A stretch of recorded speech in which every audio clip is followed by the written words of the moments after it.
Welcome everyone, my name is Wolfman Mozzie, and today we are looking at the update to Mythforce. This game wasn't released that long ago, and they have already added some new content. Now, it's not a huge update, but it has signs of things to come, and the signs look good. So a couple point of orders before we get started. I have been sick for the past week or so. You might be able to hear it in my voice. If I do clear my throat, or if you hear me clearing my throat, I apologize. I'm going to try and keep that to a minimum. But if I do sound different, that's why. I've had a cold for about a week or so. Second thing, if you do enjoy the content, or if you'd like to support the channel, go ahead and click on that red subscribe button. It helps the channel, it helps motivate me, and I greatly appreciate it. And they have added more perks, more variety to spice up your runs. So, how do they add them? In the form of quests. There are 12 quests that they added. I have finished all of them but 3. And the quests unlock perks that you can then find in your run. We'll just run through the quests real quick. The Curiosity, this one gives you well, first off, you have to witness the forging of a legendary trinket. This one's kind of random because mystic forges don't come up very frequently from what I've seen, and you don't have to do it yourself. As it says, you just have to witness it. So if you are playing with someone and they upgrade the trinket, perfect, that counts for you. But it gives you the Jeweler's Insight, which upon gaining this perk, a rare trinket is spawned in front of you. Now, a couple things to note with all these perks, just like the other perks in the game, you can take it multiple times and it increases the rarity of it. So essentially, if you pick it again, the higher version of it, it'll give you a legendary trinket next, or uncommon. I can't remember the tiers, but essentially the next tier rarity of trinket. So you can take it multiple times.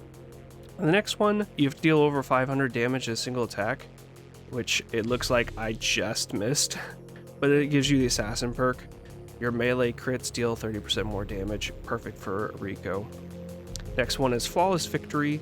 It's a perfectionist perk. So this one's actually really interesting. You have to complete any floor of an adventure without taking damage, which the perfectionist perk, it kind of is the same theory. It kind of matches what you have to do. When you kill an enemy, you gain 2% to all attack attributes. It stacks up 10 times, and you lose all your stacks when you take damage. Now, I don't know if the next level of this is like 5% or whatever. I don't know how that one changes, because obviously I don't have it unlocked yet. But the rest of these I have unlocked. So I think it was the first one in order, but pretty basic. You have to die 10 times. You get Giant's Heart, which I think is a really good perk. It gives you plus 50 max HP. And it heals you 75. The next one is the debuff dog pile. It gives you Painsmith. So essentially what you have to do is you have to apply 4 debuffs on one enemy 4 times. But it gives you the Painsmith perk, which increases your damage over time damage. So damage over time effects you cause deal 75% more damage. This is beat the boss of Act 1. And you get a Reckless perk, which your melee power attacks deal 20% extra damage. Pretty straightforward. This one I unlocked it pretty early, but I haven't seen it very much. So you have to kill 250 lizardmen. It's cold-blooded critters. Yeah, get it. It gives you the Ice Attunement perk, which gives you plus 10% damage with ice effects.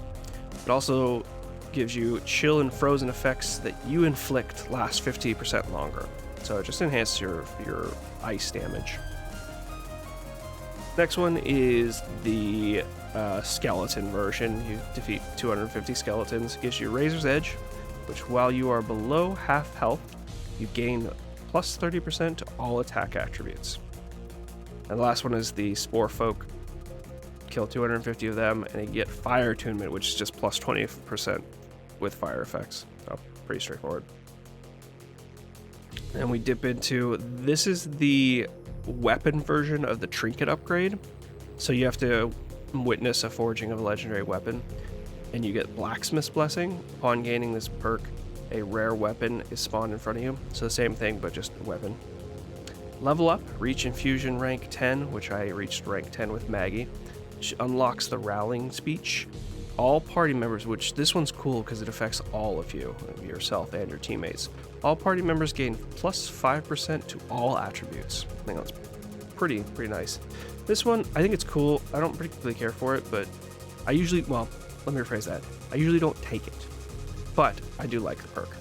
You have to spend 100,000 gold in the shop, and you get reduced all item and shrine gold prices for you by 20%. Now, it is for you only. It doesn't affect your teammates like the last one did. That's pretty much everything they've added for the update. However, they did post a picture of the roadmap.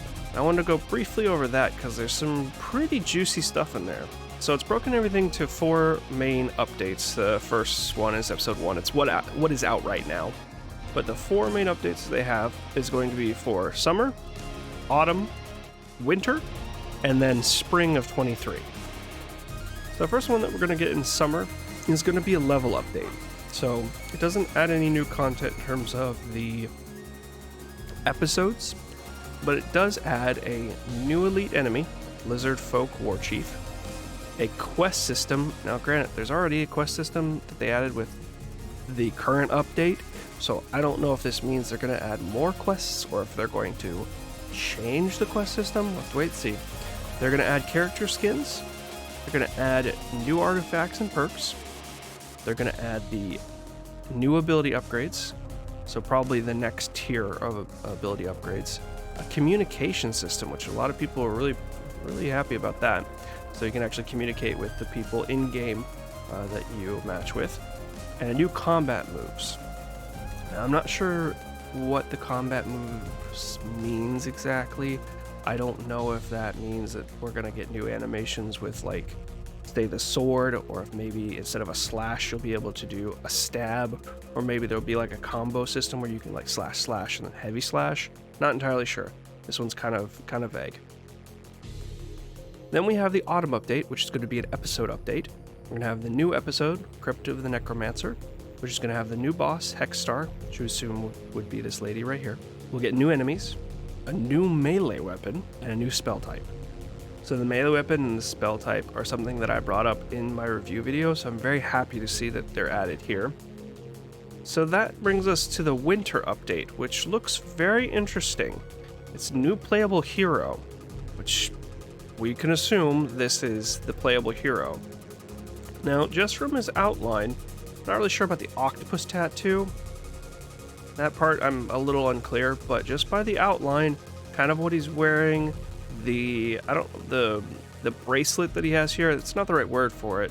It has a specific word, but for those big beads, just everything that we've got going on here would lead me to believe that this is going to be a monk, which is going to be interesting because monks have very specific weapons they use, or they just punch things. So I'm excited to see how this hero plays. There's going to be new gameplay mechanics, which that honestly might go hand in hand with the new character. So we'll see if the gameplay mechanics pertain to the monk, or if it's just going to be new gameplay mechanics in general. Then we have new elite enemies, and again, a new spell type. So they're going to just keep adding on the spell types. Alright, so that's going to be this year's updates, or at least this is the roadmap for this year's updates. And then we have spring 2033 with the last update, which should lead into the full game launch 1.0. But you have the last episode update with the final boss, new enemies, and a new ranged weapon. Crossbow, maybe? Maybe? Throwing knives? We'll have to see. Then we do have a couple of things at the bottom here, plus more surprises. This one's interesting. Controller support. I'd be very interested to see how this game works on a controller. I think it could be better than mouse and keyboard. I don't know. We're gonna have to wait and see. And then we have the character skins, ability upgrades, which it said in, let's see, yes, in our summer update we get an ability upgrade, or new ability upgrades. But the fact that they list it down here as well makes me think that this first one is the second tier upgrades, and then this last one is the third tier upgrades, but they just don't know when they're going to add it. That's how I'm reading this. But we get new ability upgrades, new perks and artifacts, new game modes, maybe a horde style mode, not sure there, but that might be cool. And more. So, but I love to see the roadmap because it gives us more insight to what the devs are thinking, what they're working on, and what they plan to work on. So all of this looks good. Like I'm super happy with all of it. I think it's going to be excellent. Hopefully there's no hiccups or bumps, or change of plans, but if there is, we deal with what we must. And that's pretty much all the new updates. The last thing that I wanted to go over in this video is just looking at Maggie. I have fully leveled up Maggie to level 10. Start us off, we have the 3 distinct trees: the battle mage, the archmage, and the quick mage. It's health. It's more melee focused, melee health focus. You start, if you take the nodes, you start with the sword mastery rank 2 with the battle mage, and then you get the physical ward and magic vulnerability. Archmage, more magic focused. The level 5 is start with spellbook mastery 1. Quick mage is stamina focused. It's all about agility. And you start with, on their tier 5, level 5, is the battle charge. So I think it's reduced physical damage when you're sprinting. It's level 2 that you start off with. And then we have our level 10 infusions, the wards. Physical ward, the fire ward, and the ice ward. So with all the other heroes, their level 10 infusions are very clear on what they do. For example, Victoria, plus 20% stamina regen, plus 100% health. 100% max HP. Plus 20% cooldown reduction. Pretty straightforward. Same thing for the other ones. It tells you the exact values of what they do. I thought Rico's were kind of interesting. You get a rare dagger to start with, or a rare sword to start with, or gold. But Maggie's there's no values there, so we don't really know what they do just by reading them. But the ward would signify, and even the shield icon would signify, that they are some sort of protection. So what I did was I took a couple Maggie runs, and I would go into the first room, and the easiest way I found to test it was the fire ward. I'd go into the first room, which always had a fire trap, one of the skulls, one of the faces on the wall that spits out fire. I went in with no defense perks equipped, or defense infusions equipped. I only had either mana, magic, damage, or stamina. So that way they all had the same defense stats. And I would get hit by the fire trap while having the fire ward on, and while having the ice ward on. While having the ice ward on, every time I got hit by the fire trap, I took 13 points of damage.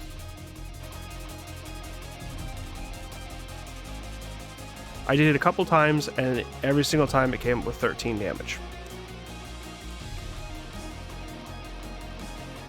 Then I loaded in with fire ward equipped.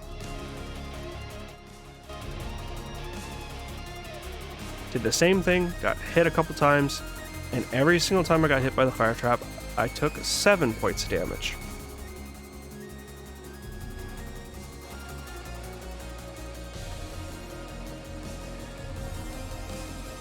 The fire ward reduced the damage from the fire trap by roughly 50%. The exact math is 54%, but it's an uneven number, so I would assume it is 50%, which is the same as resisted to an element. I didn't have a good way to test the ice ward or the physical ward. I thought I had a good way to test the physical ward. However, the skeletons, because the first room, all the enemies are skeletons. I wanted to keep it to the first room because everything would be consistent that way, or at least I thought. But all the skeletons had different weapons. Now granted, it was only maybe like a point or two off, but it was enough to skew it, so I couldn't get an exact percentage. The ice ward, I had no real way of testing that. The only enemies that do ice attacks that I'm aware of are the mushroom people, and you don't run into them until later, and by that time you might have armor pieces, you might have perks that would reduce the damage, so it was just it wasn't feasible to try that. So I just tested the Fire Ward mainly, but I think it's safe to say that it's pretty consistent throughout all three. It reduces that element by roughly 50%. I would assume that because there are no number of values here, they're testing it, and they might update it and change the percentage to see what the reduction amount is the best fit. But only time will tell, so we will see. I also got 2 new artifacts with Maggie from reaching level 10 with her. I got the Book of Herb lore, which just increases the potency of potions by 100%, and then the Tome of Learning, which your party gains 15% additional XP. That one's cool because it's your whole party. I thought that was pretty good. But I usually just take Hearty Meal for one particular reason, and that's because of Glass Cannon. Glass Cannon is a perk that increases your damage. Initially it's 75%, and then if you take it at higher tiers, it's more and more. But it gives you 75% additional damage, but it reduces your max HP by 50%, so it halves your max HP. So if I get an early Glass Cannon, the Hearty Meal, the additional 100 max HP, helps with that. Because without this, you'll have, I think, 60 HP, roughly, and it's very easy to die with that. At least for me, it's very easy to die with that low of amount of max HP. Alright, well that wraps it up for this video. I just wanted to briefly go over the update, the perks, the quests, and I wanted to show you guys the infusions for a level 10 Maggie. But thank you guys for watching, hopefully you enjoyed. I hope you have a wonderful rest of your day, and I'll see you in the next video.